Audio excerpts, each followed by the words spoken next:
So hello everyone, we're going live right now. My name is Paloma. I'm from Founder Institute Brazil. We're really excited to be here for another Startups for a New Future event, bring to you by Star Local Go Global program. I'm going to do a quick intro about Star Local Go Global, and then we're going to jump right into our special guests of today. So I'm sharing my screen here with you guys. Can just tell me if you guys can see my screen. I think it's all good right now.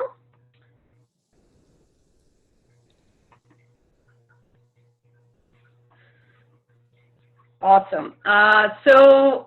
This is a webinar part of a bigger movement we're creating in LATAM. Some of you guys already heard us in other events. Movement for a New Future is an initiative we put together between JUPTER, Star Local Global, Founder Institute, and the Embassy of US in Brazil to help to create this new future we are experiencing after this pandemic.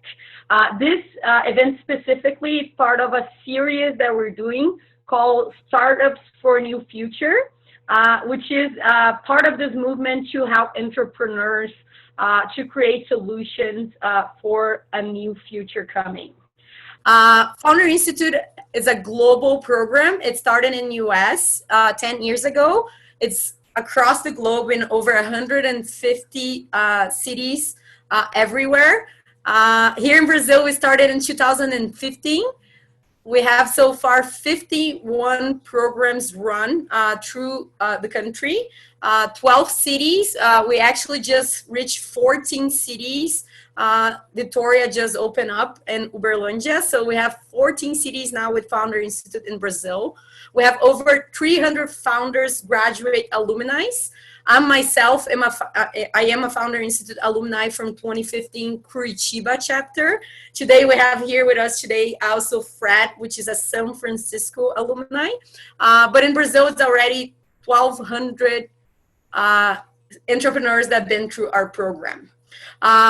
Anyone that has an idea can join Founder Institute. Our focus is in pre-seed applicants. So if you have an idea, and not yet still have a team, or you do not have a prototype running, you can still join us in a launch track.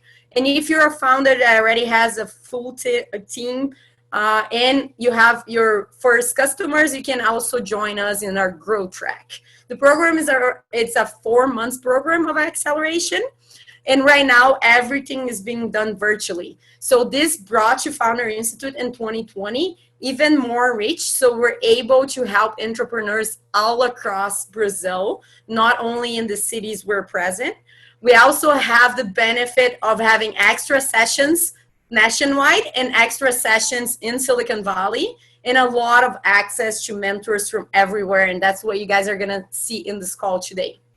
We do have applications open across the country. So if you're anywhere in these cities, please go to fi.co/join/Brazil and apply. If you're not in any of those cities, you can choose the city that best fits your need, the need of your business, or it's closer to you so you can join one of our programs. I want to feature today especially Start Local Go Global, which is the special edition of Founder Institute in Brazil. For those of you guys that are already here, you are fluent in English, but this program is geared towards global entrepreneurs who want to start companies globally from day one. And it's all across Latin America. So in any country you're right now in Latin America, we welcome you to apply at fi.co/join/startglobal. We also have several fellowships if you're looking into be part of the program. One of them I want to feature today here is the NASA SpaceApps Challenge Fellowship. For those of you who already participated in that challenge or who are looking into participate by the end of the month in NASA SpaceApps COVID-19 challenge, you are able to run and apply for one of our fellowships. We also have a special fellowship that was launched last month, having in mind this pandemic. It's the Public Health Startup Fellowship, especially focused towards preventing, curing, and mitigating threats to public health. So if your startup or your idea fits this category, go check it out and apply. In Brazil, we have also created a new initiative called Talents for a New Future. This is geared towards people that are losing their jobs or getting reallocations professionally through this pandemic. So if you were affected, this can be a crisis moment for you, but it can also be an opportunity moment for you. So we have two sides to this initiative. One of them is we're promoting opportunities for reallocation within our FI network in Brazil. So for our startups, they're hiring. We're posting that opportunities for you guys. And for companies that are laying off people, they can help their layoffs to get a better opportunity. And then for those of you who want to change careers and maybe venture into building your own company, we're also providing a few extra fellowships across all Brazil cities. We thank all of our FI Brazil partners, especially JUPTER, which is our venture partner. Marina is a co-founder and is here with us today in the call. But all of these partners were handpicked and they help our founders in the portfolio to make sure that they have better chances of success, including our legal partners. It's really important that startups have their legal matters done properly since the first day. It's one of the biggest causes why startups fail. So I want to get all of you guys today if you're interested, look at our legal partners. Just by joining this webinar today, you are already part of this massive transformative movement which Founder Institute is bringing to Brazil. We are here to make Brazil happen, and we're committed to generating 100,000 jobs in the next few years by helping entrepreneurs to create their companies, to develop their projects, and to create more jobs across Brazil.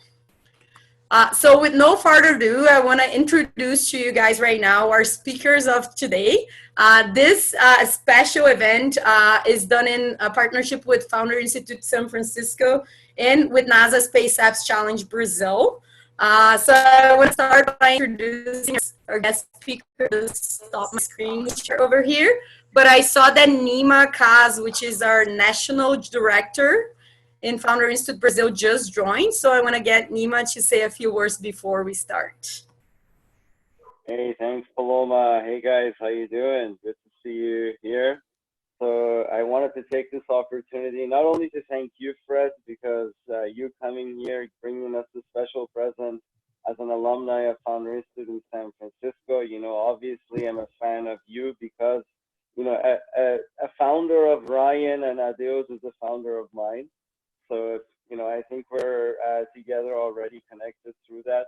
But I wanted to take this moment to, you know, let the world know my appreciation for the experience I've had ever since these ladies came into my life, you know, Paloma and also Marina here, you know. So Marina, a few years ago, before we even had anything, you know, in terms of what we have today in JUPTER and the Founder Institute, joined forces with us, put her trust in me, and we created a we out of me together with a few other people. And since then, you know, you've brought so many special advances for us in all sorts of ways, Marina, and I wanted to thank you and let the world know today, you know, of really why we're here with SpaceApps and why so proudly we're able to wear this shirt and have people like Fred here together with us. So I just wanted to take a moment to do that, and thank you, Paloma, and thank you, Marina and Fred, for this moment. I'll listen for the rest of the talk and learn from you guys. Thanks, guys. Cheers. Thank you, Nima. That's very kind, very generous. Thank you, Nima. So we're gonna jump into our speakers. First, I want to welcome Fred Radford. This is an honor to have you here with us today. Fred is a 20-year plus experience launching rockets, which is just so cool. When I was reading more about your story, I was like, oh my God, I can't believe I'm gonna get you actually talk today with rocket launcher. So not only that, he's adventuring himself into entrepreneurship. He's an alumni of our Founder Institute San Francisco chapter, and he's today the founder of Beyond Earth. So I want to welcome Fred. If you could just, we're going to start right off with your presentation. I believe you have your pitch deck for us. And this is a great opportunity for you guys also watching to see what a real space entrepreneur pitch is. So thank you so much for being here with us, Fred. Welcome. Can you see the presentation okay? Yeah. Great. So I'm going to break this into 3 sections here. One is talking about entrepreneurship in space in general. Then I'll go through the pitch deck to show an example of what Founder Institute can help you produce.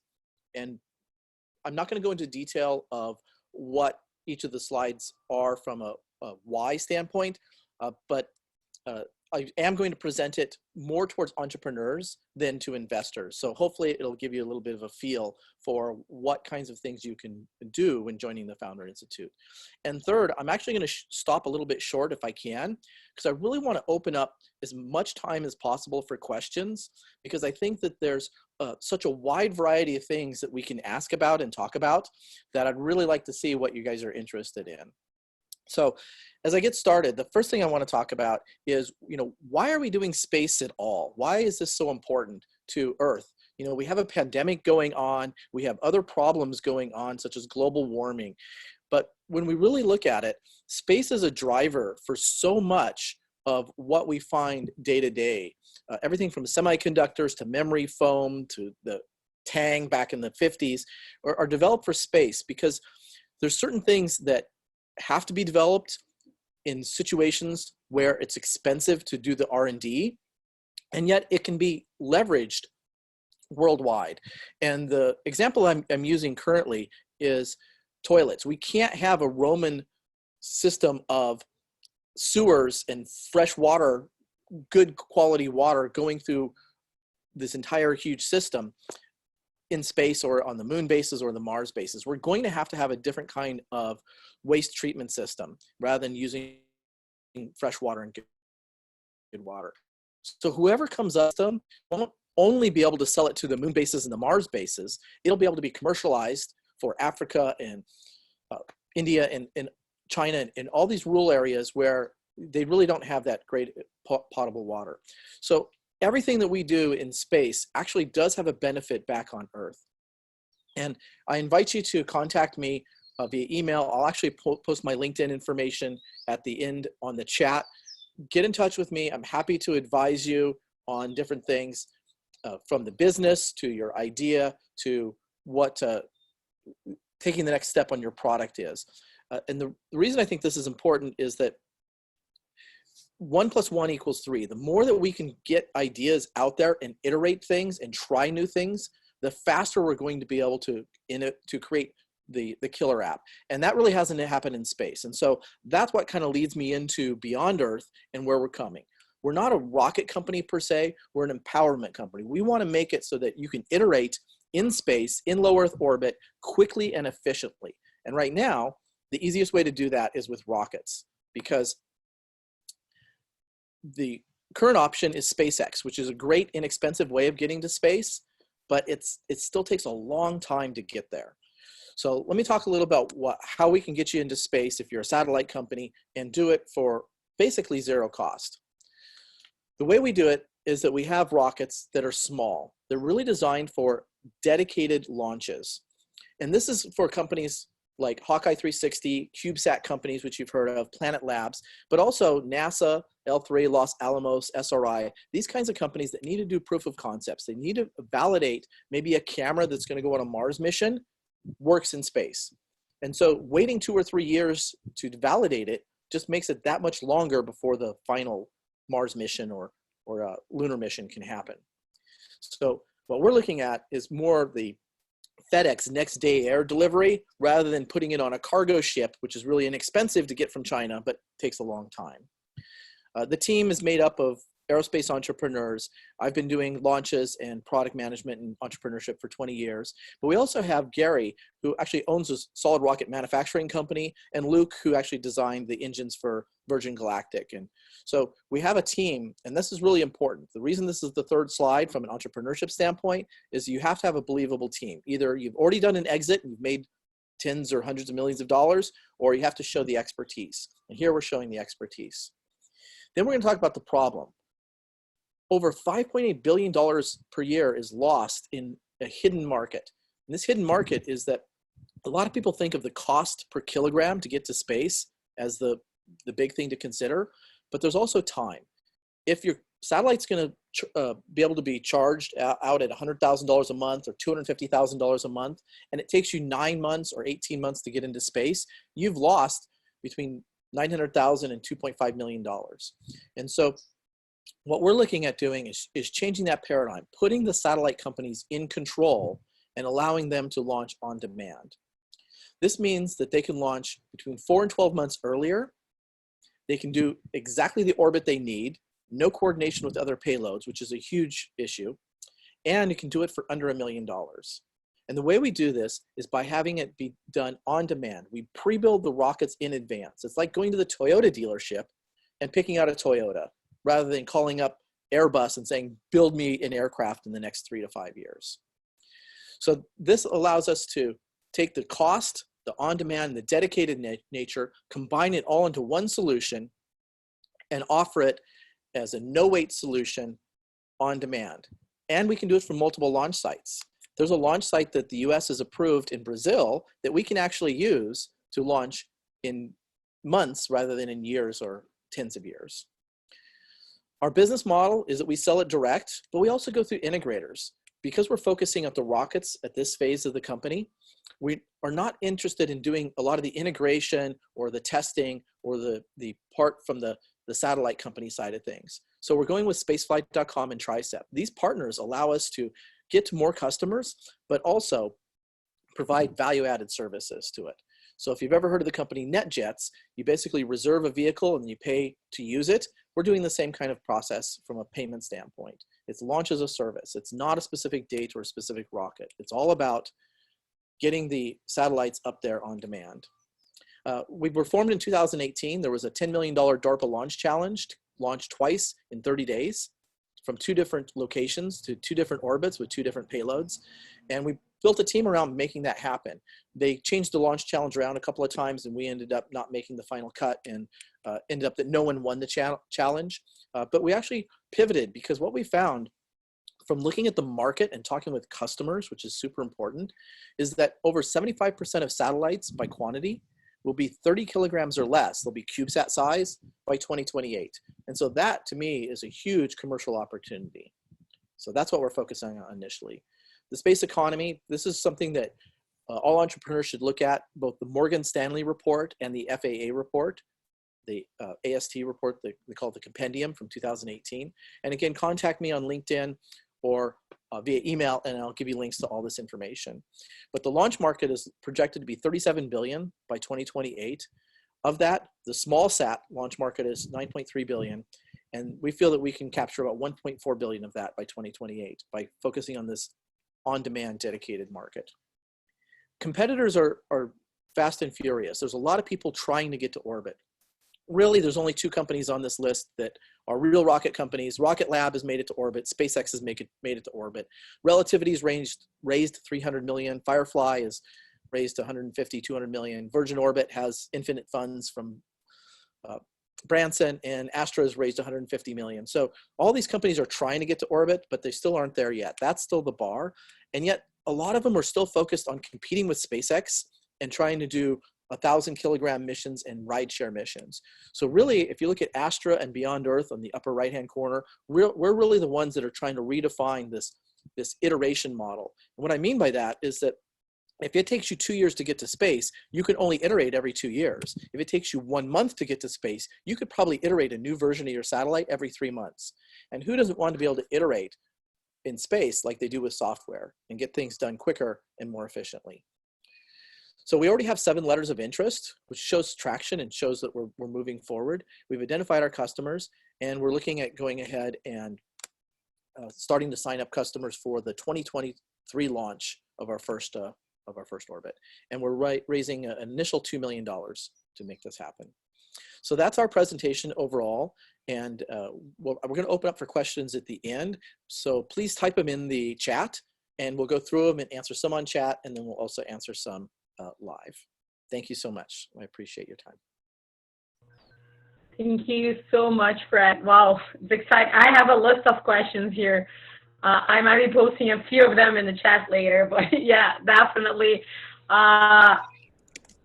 Mind-blowing stuff. The size, the prediction of the size of the satellites is definitely something I think for our entrepreneurs here watching us should think as an opportunity.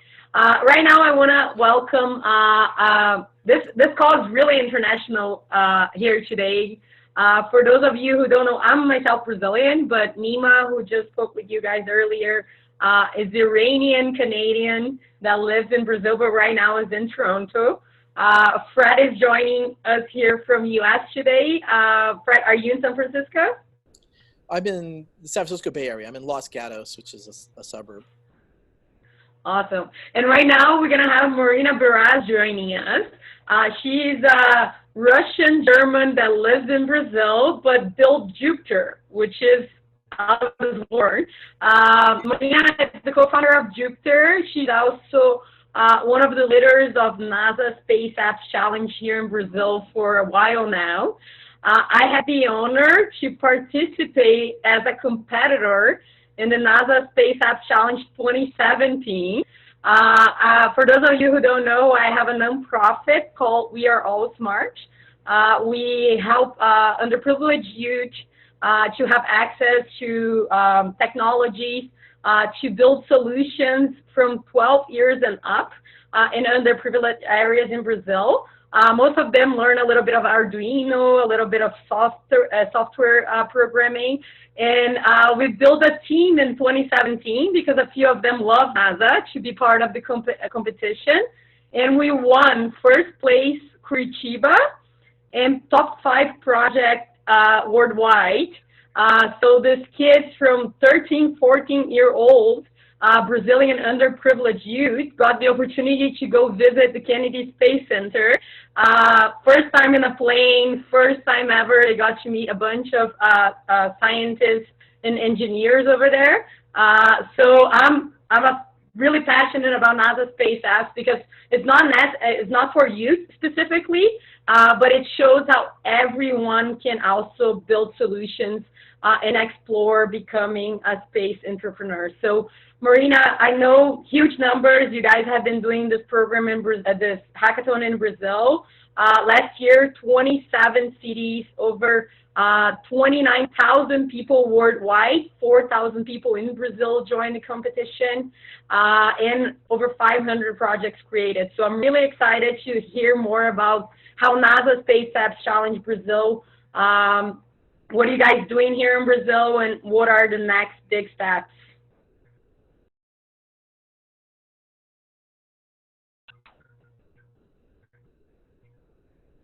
I don't know if Marina froze just for me, right when she was about to speak, eh? Everything was good until now. We're gonna give Marina a little while to reconnect. While she's reconnecting, I want to share with you guys the experience I had with NASA SpaceApps. I kind of just did it, but it's incredible, the opportunity that a 13-year-old underprivileged kid from a favela in Brazil can use open data from NASA, satellite data, and create a solution that actually help people to fight. In that case, it was a specific solution to fight fire spots. So it was to control fire in places in the middle of the forest. It was just incredible. So I think the beauty of kind of what Fred was saying, the beauty of space technologies is sometimes they're built for space, but most of the times they're used in Earth, and they make our life better here in our everyday life. So that was an example. It was a challenge for NASA, but it helped firefighters all across the globe to have access to open source technology. I think Marina, it's not showing up. So I'm going to open for a Q&A that we have here. If you guys want to send your questions to Fred, I'm going to start with one of my own because I think Marina is having a problem connecting. Let me just check here. If someone can talk with Marina, please. So I wanted to jump into, you said that, Fred, you said that you make it faster for people to get their satellites into space. And I know that in space technologies, faster is a challenging thing. Like, how fast is to launch in the traditional way to launch a satellite, and how is that in beyond Earth? So there's a lot of process that has to go through a lot of regulations and industries to get into space. You can't just send something into space without getting in trouble by some government organization. So in the US, there's the FCC, the Federal Communications Commission, and they regulate what radio frequencies you use. There's also NOAA, the National Oceanic and Atmospheric Association, and they regulate if you're taking pictures of Earth. Okay, not radar, but visual pictures. And then there's the FAA, Federal Aviation Administration, and they regulate the safety so that people don't get injured. So those are the three main organizations you have to do. And what you have to do to get into space with your satellite is you have to prove to those three agencies that you're being safe, that you're not conflicting with radio frequencies, and you're not taking pictures of things you're not supposed to take pictures of, basically. You have a license for these things. And it varies by country, but overall, there's three main countries that people follow. There's the whole European Union and Russia side of things. There's the United States side of things, and then China kind of does their own thing. You know, it's China. But when you follow the kind of the US guidelines, it takes 2 to 3 years from the time that you submit your initial application before you get your frequencies from the FCC. And that's usually about the time it takes to build the satellite itself. The problem is, after you've built a satellite and you've tested it, oftentimes you ship it to the launch provider, such as SpaceX or Rocket Lab, and it sits there for 6 months to a year, sometimes as much as 18 months, waiting for a ride share, waiting for the main mission to go up. And so what we're trying to address is that wait time is lost revenue. That's an area where, what if you could get that up today, as soon as you get done with your manufacturing process, which still takes time. We're not saying that you can build a satellite in 1 day and launch it, but why wait after you've got it built for 6 months, 12 months, or 18 months? And so during that build time, we can be prepping and having everything ready so that it's something where you can actually even finance it. We actually have financing, so that if you don't want to spend $1 million in cash, we have a finance partner that will give you the money to launch it into space. And if you can get into space and it's generating revenue 9 months earlier and it's $100,000 a month in revenue, then the launch is effectively free. So what we're trying to do with all this is really empower those satellite companies to have the ability to make getting into space not be the longest pole in the whole process that they're going through. If you look at the space economy, and this is what I refer to as the FAA's AST Compendium from 2018. It talks about every launch provider, a lot of satellite providers. It talks a lot about the economics model of space economy. And in 2017, the economy was about $360 billion. Of that, launch was only about $6 to $7 billion, which means that for every $1 billion you spend, or every dollar you spend on getting something into space, you actually return $15 in revenue. And a lot of that is television companies like DirecTV, and it's communications companies and imaging companies. But if you can invest $1 and get $15 back, that's a good market to be in. So that's where there's a huge opportunity for entrepreneurs to figure out, how can I make some money in space? And then getting there is just one of the tasks to do. It's no longer this giant long pole that's super hard or super expensive. It's more about how much money can I make into space rather than how much does it cost to get into space. Does that answer your question? Definitely. I love your positioning and putting that you guys are launching satellites at almost zero cost. It's really interesting when you put it in that way, because when you save time and space in putting this to orbit, you're actually making your clients more money. So it's cheaper for them and they make more money that way. Marina has just joined us again. We're gonna try this one more time, and then we already have some questions coming up in the chat. Marina, can you hear us?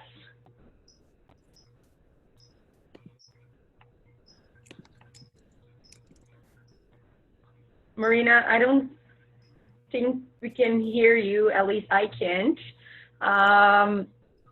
We also can't see your image, so we're having a little trouble over there.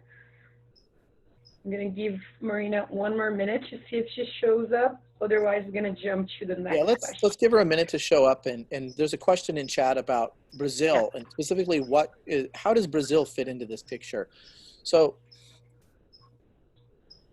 most of the satellites are built in either European Union or the US. China, we don't have the exact numbers, but they're coming up, and they will probably surpass both the European Union and US within the next 5 to 7 years. But that doesn't mean that there are not a lot of other opportunities for this. In fact, one of the companies, I can't remember the name of them off the top of my head, someone in the chat can probably tell me, from Brazil, just raised $90 million to create a satellite constellation.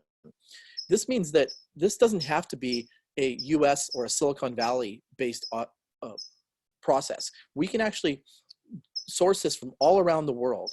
In fact, the aerospace industry has a history of subcontracting to all these different parts. The space station is International Space Station because part of it's built in Canada and Italy and other parts of the European Union and all over. So I think that the key with places like Brazil is really understanding their customers and their marketplace that they're looking for. And that gives you the opportunity to build something that has specific value. And maybe it's regional. There's a company called Rakuten who's building a space constellation for Japan and just for Japan. And they're going to be successful. A lot of the Amazon is an equatorial situation. So that means having satellites in equatorial orbit instead of the normal kind of ISS orbit up and down in latitude and longitude would be a great thing. And yet there's not a lot of launch providers that go to equatorial orbits, and there's not a lot of satellites in equatorial orbits. So that's an option from that. But it doesn't necessarily even have to be on the satellite side or the space side. There's so much of space and new space that is about ecology and medicine and human factors. If you look at NASA's budget, only about 35% of it has to do with launches and satellites. About 65% of NASA's budget is research on core research, things like how bone density survives in space, as well as individual projects like algae and growing and reforestation and climate change and all these kinds of things. So there's a startup here that's a space startup, and their whole value proposition is making a water distillation plant that can distill from dirty water that might have parasites in it into clean water that's drinkable in a 5 by 5 foot space for very low energy and for very low cost. And sure, they're getting money from the space industry to develop it, but it's going to have ramifications all over the world. So I'm excited about Brazil. The other thing I want to mention about Brazil is that the US has partnered with Brazil for the Space Launch Center, and I'm probably pronouncing it incorrectly, but there's a Alcântara, I think that's how it's pronounced. And it hasn't been fully developed, but there's a great opportunity to build that into one of the world's premier spaceports because it's independent. It can be done from a standpoint of we're Brazil, and this is a spaceport, come to us and launch, rather than the one in French Guiana, which is more ESA only, or Cape Canaveral, which is pretty much US only. So this could be an international spaceport, very equatorial, which gives you 700 kilometers or a second of additional boost to get into orbit. Don't worry about the technical details. It gives you a little bit more boost to get into orbit by being equatorial. So it's a good place to be. And I think it's a great opportunity to develop that location as well.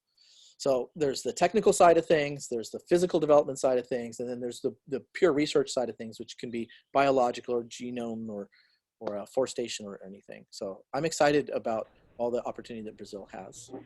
Have you guys, are you guys planning a launch from Brazil?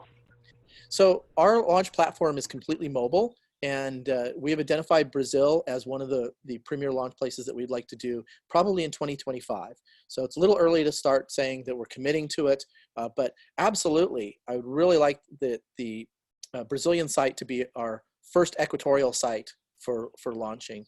I think it's great for the community. I have some friends that are from there, and it's a great workforce, a great quality of life, and I think it's just a great opportunity. I also like scuba diving, and it's there's great access to some Caribbean reefs and stuff out there. So I really think it's one of the best Caribbean sites or equatorial sites for doing launch. Absolutely.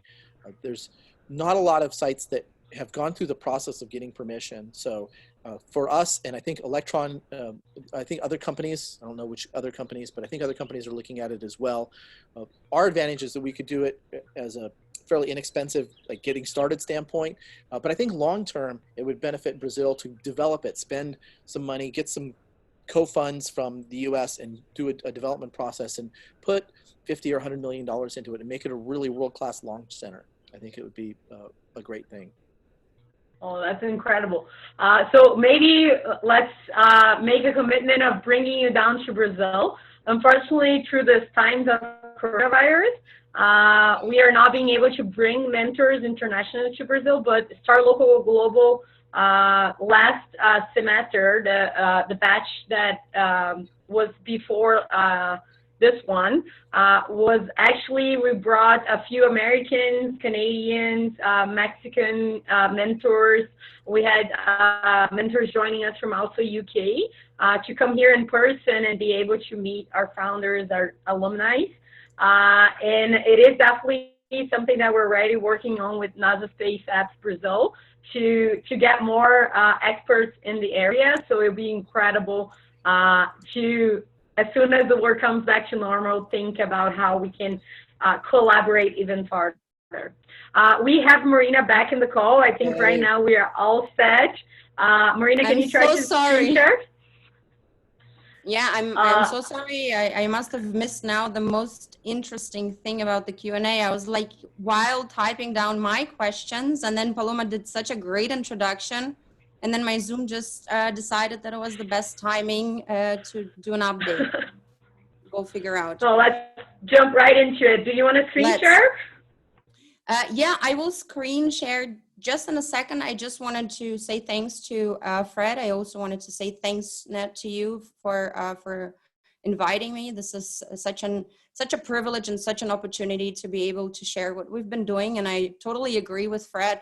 Even though you went over your slides like it was something so common knowledge, but it was really a lot of information to take in. So congratulations on being so audacious to put yourself in a space that's really hot and not disputed yet, but I'm sure it's going to become a very busy soon. So this is so inspirational to have a founder like you on the call, because when we talk about space, most people tend to get like very intimidated because space science, rocket science, it seems so out of reach. And I was born in Russia, so I was born actually really close to a space exploring nation. However, women did not play such a huge role in that exploration. So my mindset from my childhood did not even give me this idea that I would ever work with anything related to NASA or related to space. So before I go in and tell like what we've been doing, I wanted to just leave clear, I'm not a space science engineer, but I'm so passionate about it, and I'm just a mom very recently, and I really want to encourage my daughter to have access to all the opportunities that are out there. I've seen a talk that was really inspiring, that especially now in the COVID times, that we feel so close to the astronauts and what they might feel in a proportion of it. We get the sense of unity and collaboration that Fred was talking about. So this is so amazing, and all the storytelling that Paloma was trying to connect the dots. They come together when we share like what we've been doing with the SpaceApps Challenge here. So I'm gonna share my slides, but how it all started. SpaceApps Challenge. So I'm just give me a signal if you can see this. Yeah, we can see it. You just got full screen, but we can see it.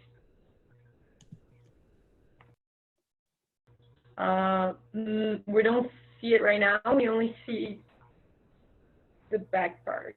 I think it's loading.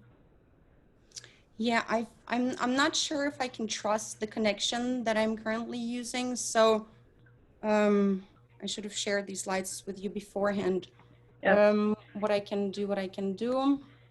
Well, I'm just gonna talk over, and I really hope they're gonna be loading very quickly, because I don't want to take time from the valuable Q&A that's coming up. I think most of the viewers are waiting for this as well. So how this all came about, as Paloma mentioned, I fell into the mission of JUPTER some 4.5 years ago when I transited from a corporate career. I'm a foreigner here in Brazil myself, but I do believe in the strong potential and the huge opportunities that are in this country, and I love how Fred seems to be an enthusiast about this country as well, and all the hidden opportunities. So I took on the mission to help build this entrepreneurial planet made by founders for founders, to help them get from ideas to product market fit. So we do series of things, from opportunities, how to meet and select these talents, help them originate new events, help them get further with their projects and validate these projects, and iterate them very fast. Like you said, that you need to have, Fred, you need to have a space, a safe space to be testing very quickly your ideas, to be able to adjust them very quickly. So that's what we've been doing, also providing a physical space for these founders, and also the financial resources and access to mentors in the market. When we were doing so many events, one of the events that really sticked out was the NASA SpaceApps Challenge that we came across in 2017. So 2017 was a really special year, because when we organized it in very short term, Paloma already gave a short peek of what happened that year. That year we saw the first Brazilian team get in the finals. So this event sees some 25,000 to 30,000 people worldwide participating every year, crowdsourcing solutions using NASA open data. Finals from 30,000 participants worldwide.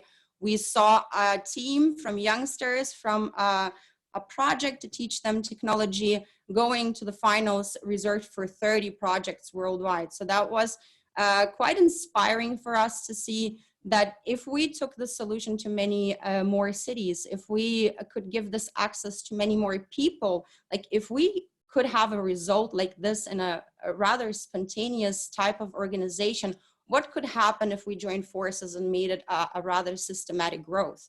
That was really interesting, because we used the network of the Founder Institute to go after the program's directors. And at that time, we already had more than 10 cities operating in Brazil.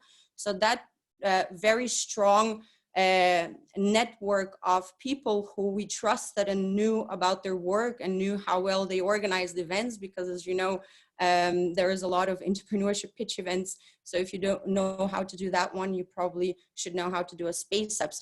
And that worked quite well, because in that year we were able to take the event from 4 cities to 13 cities. And last year there were more than 30 cities participating. So in only 2 years, we saw some more than 25 cities joining the initiative. And that was really astonishing. So what is NASA SpaceApps Challenge, right? Like, this is an opportunity that NASA gives to all of the citizens. So they say one particular weekend, it happens usually end of October. It already happened in April, but it's usually in the last couple of years, end of October, that they say we make all the data available so that you can get together and build solutions to one of the challenges that we see the most relevant for humankind.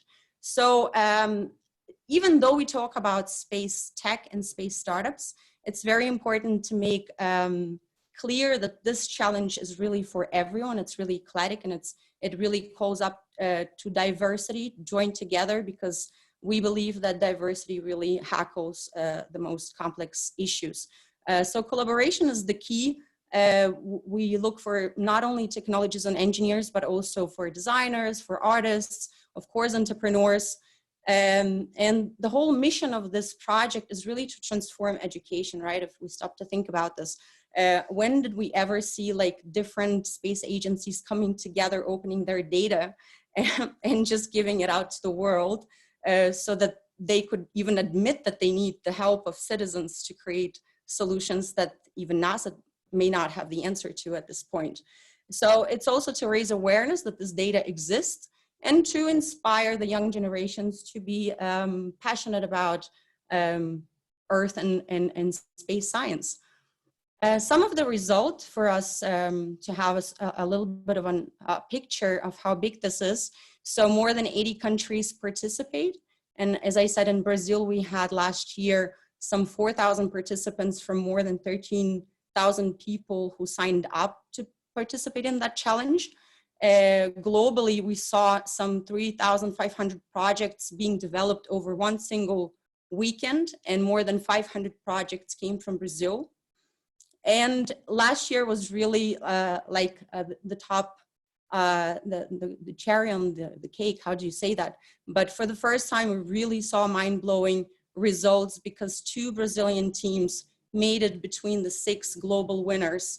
And the solutions are really worth checking out. Both of them are focusing on solving issues of the oceans and the water. So one is collecting microplastics with a hardware, and I'm going to get to that. But what really marks here also the power of collaboration is that where we were able to join more than 240 universities and some 100 companies that really supported this mission. These are the Brazilian teams. I'm going to probably send a link in the chat later, so that I welcome people to just find out a little bit more about the projects, about the teams. Because it's really inspiring if you think that some of these people did not even know each other, and in less than 50 hours they created a project that really demonstrated a prototype that could maybe change the world. So what I really wanted to take advantage at this point is that for the first time in history, we see 2 challenges being launched in one single year, and this is a really important cause, because as all of us are feeling right now, we need solutions before October, we need solutions right now. So a special edition was launched just a month ago that's focusing on combating COVID-19 issues and the long-term impacts on society and humanity, on wildlife and the environment. So there's 12 challenges that were being posted a week ago. And we are working towards making the best experience possible end of May during a 100% virtual hackathon. So that's going to be happening globally, and we will be running here in Brazil as a collaboration with multiple cities that join together, understanding that the Brazilian talents need a little bit more support. They need a little bit more tools in order to make them globally competitive without limitations such as language, which may be not the right denominator to select these projects. So we really try to lower the barriers of entry for all Brazilian participants. And we also look at how to take these results maybe to other countries. For the first time, we see not only NASA, but also the European Space Agency, the Japanese space agencies, and now recently France and Canada also joining this initiative. These are some of the challenges. So if you look at the challenges, they really are really wide ranging. You can create even a piece of art. You can analyze logistics data, Earth data, to see how mobilization is changing, how the wildlife is changing with we call it social distancing, but it's more physical distancing, right? So with this physical distancing, we see also how the wildlife and the environment is reacting. So this is what participants will be analyzing during the weekend from the 30th to 31st. And I also wanted to take advantage to thank the organizers who make SpaceApps Brazil possible as an initiative here in Brazil, which is JUPTER Founder Institute and the Sea Studying Institute, and operated this year by the Movement for a New Future, ExoHop, Panic Lobster, which is a tool to make the hackathon experience a really different one, and the whole selection process, the whole sign-up process. So we are just rolling it out from a test we did in Curitiba last year to multiple cities this year and Pocket. And I really want to encourage you to follow the social media, because as of next week, as of Wednesday, we'll be doing lives and mentorships and a lot of calls that will give more information, that will also invite some very special people that we're still working on confirming. And SpaceAppsBrazil.com has all the information on the challenges, on the teams, and we're really excited about this. So, I mean, Fred, I think I gave a little bit of a glimpse of what SpaceApps does, and here we're talking really about the moment zero of project origination. So when we think about these talents, they come really zeroed, and they start sometimes with this sprint process and brainstorming and go through validation stages. When we see a presentation like yours, maybe so many people ask themselves, like, how did you start, right? Like, how did you come up with this idea? Was it something that you breathed for many years and then at some point you said, I have to do it? Or like, I think most of the people who come from the community of SpaceApps Brazil would really like to know, like, how do I get from my idea to something like being mapped together with SpaceX on a competitive map, right?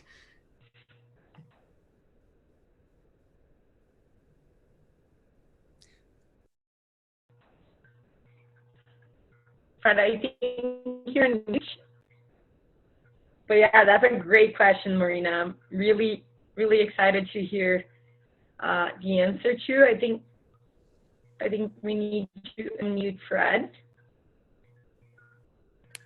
Sorry, I lost the last 15 seconds. It sounds like you were just getting ready to ask a question and then I lost you. You seem so interested. Yeah, so can you please repeat it? I'm sorry.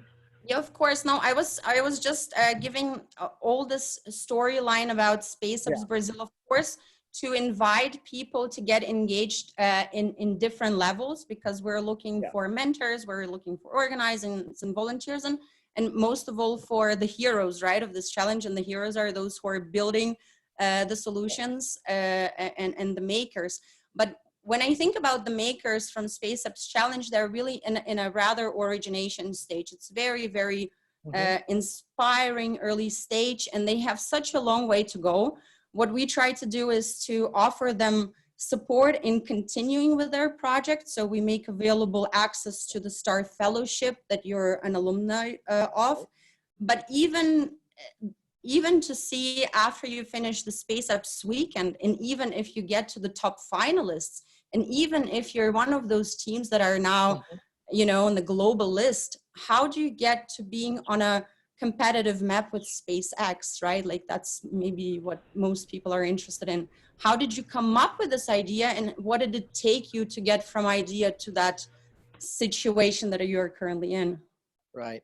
So the Founders Institute program does help people figure out some of the answers to those questions, but a lot of it gets back to the core idea of figuring out who your customers are, what problem they have, and what you can do to do something 10x better.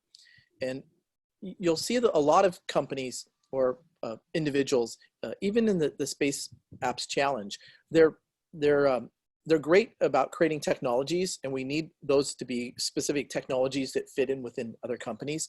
But if you really want to compete with SpaceX, if you really want to be a company, not just a technology or a project that goes within another company, you really need to try to figure out, how do I do something that solves a problem that no one else solves? What is the secret sauce? And what can I do to do something 10x better? And so this has no regard whether it's space or medical or genomes or just manufacturing. You need to figure out what it is that it kind of takes it to a level that no one else can really play on. What's the distinction? And that's what Founders Institute will walk you through. So there's a lot of accelerators out there that give you advice and they do presentations.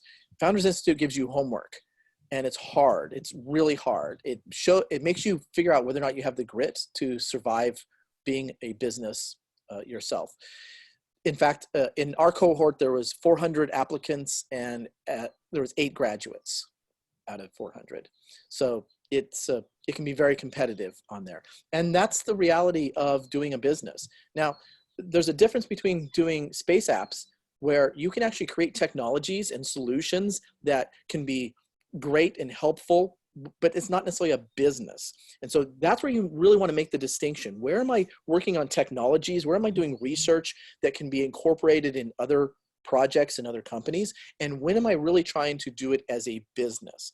And that distinction has to do with the size of the market and whether or not you can do these 10x solutions, but also whether or not you have the grit to go through it. There's going to be times where there is no way for you to survive, and yet you still have to survive.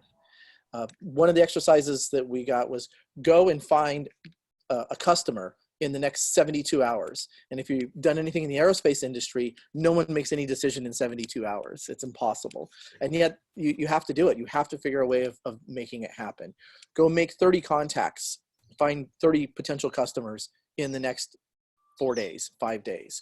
And it's amazing what people can do when they're put under this kind of pressure, but you have to have that kind of a mindset. And so I think that that's really the biggest opportunity here, is figuring out who really wants to work on projects and technologies, and who wants to build a business that happens to have technology, happens to have space as the technology.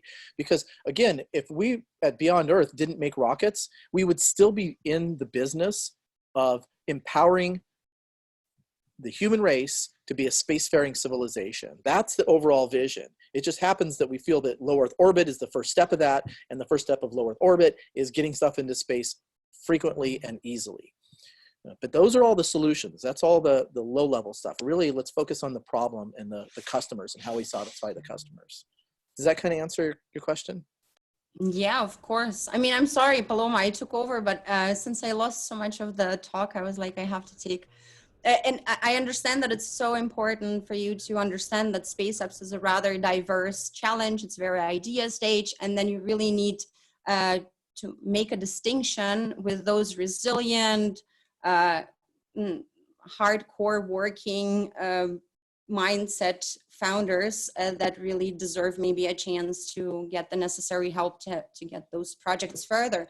And once they are in that selection, what would you give them as an advice? Because you mentioned that sometimes you feel like dying. So I think like emotional resilience, so sometimes maybe cracks under the pressure. So if you have one or two advice, I think this is something that everyone is looking for. Yeah, not everybody should be an entrepreneur. It sounds sexy and fun, but it's really, really hard. It's if you are not willing to go sell encyclopedias door to door, you shouldn't be an entrepreneur. And nobody wants an encyclopedia. And it's because you're going to get told no hundreds of times for every yes. It's just the way it is. You have to be an optimist. If you think you're even a little bit of a pessimist, don't be an entrepreneur. And there's nothing wrong with that. There's so many things that have to be built that's just hard work and research and thought, that there's nothing wrong with that. But if you're going to be the entrepreneur, you need to have a support infrastructure around you. And partly that's working on your team itself. Don't go it alone. Almost no companies that try to do it with a sole founder succeed long-term. They have to bring in other people. There's exceptions, but in general, even Microsoft had partners, Sun and Facebook, you don't see the partners as much, but there's definitely people there. Google, there's 2 of them. So it's really helpful to have the team, but early on, find a mentor, and find a mentor that is not necessarily in your space. And what I mean by that isn't like outer space. I mean, not in the aerospace industry, in some other industry. If you look at the board of directors of a lot of successful public companies, Microsoft might have a Cargill or a oil company executive be on the board of directors. It's because diversity matters. The more diverse that you have the people around you, the better decisions you're going to make, and the more insights you're going to get from all the different people around you. And so having a good team, having some mentors around you, and then having some structure. It's so hard to be asked a question of like, how are we going to do this? And it's just completely open-ended. Look for resources such as Founder Institute, but it's not the only one that can help add some structure around it. The law firms have done this before. They know how to structure both the companies as well as negotiations and talking with people. So get a law firm that is the right size for you and has good communication with you so that they can be an asset and not necessarily just a vendor that you pay.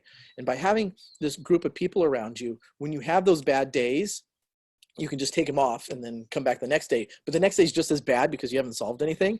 So that's where you start to rely on the mentors and the groups and the communities. We've been using Discord as a chat channel.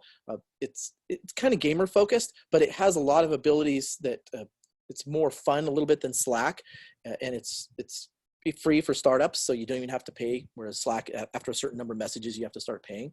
And it allows you to start building this community. And there's just something about getting those endorphin rushes when you have small wins and you post something small that you've done and somebody likes it or up thumbs it or responds to it.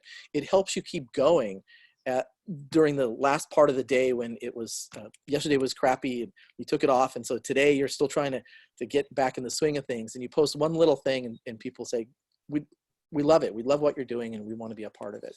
So those are some of the basic tips. Feel free to ask some questions that are more critical of that. Say, well, what about this? What about this in here? Because you need to have those kind of basics first, but then there's some things you can do to take it kind of to the next level. Important thing to have a support system, yeah. Guys, unfortunately, it's 6 p.m. We won't be able to answer all the questions in the chat. I do see that we have 2 other Founder Institute grads in the chat. Ayla, Raquel, and Ginal Lopez made some questions. We run out of time, so thank you so much for the questions. We maybe would forward that to Fred offline, but thank you for your participation. Fred, Marina, thank you so much for being here with us today. We know how important it is. And exactly what Marina said, SpaceApps really early stage, and then seeing Beyond Earth and what you guys are doing. We really wanted to bring this contrast today of what is possible and people can start it from somewhere, right? So just to wrap it up, I wanted to announce we do have, and Marina already mentioned, Star Fellowship. I'm going to post it here in the chat for you guys. This is a fellowship for entrepreneurs that are looking to build technologies into space, into the space industry. We really have supported entrepreneurs in that area at Founder Institute globally. Founder Institute has also launched recently a NASA partner acceleration program for together with NASA in the US. This is a little bit trickier because it's mainly dedicated to American entrepreneurs, but we do have a lot of opportunities if you are a space entrepreneur and you're building solutions either in a really early stage project and then you can join the SpaceApps Brazil community and keep creating that, or if you're ready to actually take that idea to market, sign up. Let us know if you have any questions. We are available for you. This is Star Local Global program, so before you guys make the final considerations and together in that, I'm gonna start maybe with Fred.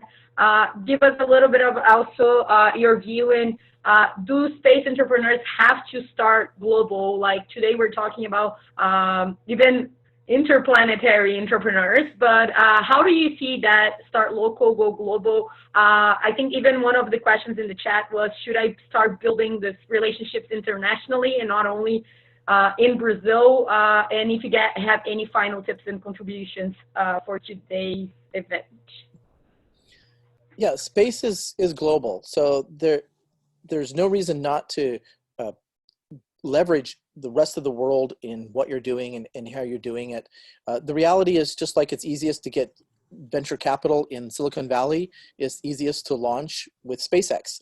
So you have to figure out what has value to you, but the opportunities are not as limited as it used to be for getting into aerospace and these technologies. I mean, you were mentioning about Arduino, and the guidance, navigation, and control systems that are being developed are based on things like the Arduino that's used for drones, because they are open sourced and people are developing them and working on the software, and there's thousands of users instead of tens of users working on it. So it actually creates very robust solutions. So that doesn't have to be done in a secure facility in Colorado Springs. It can be done anywhere.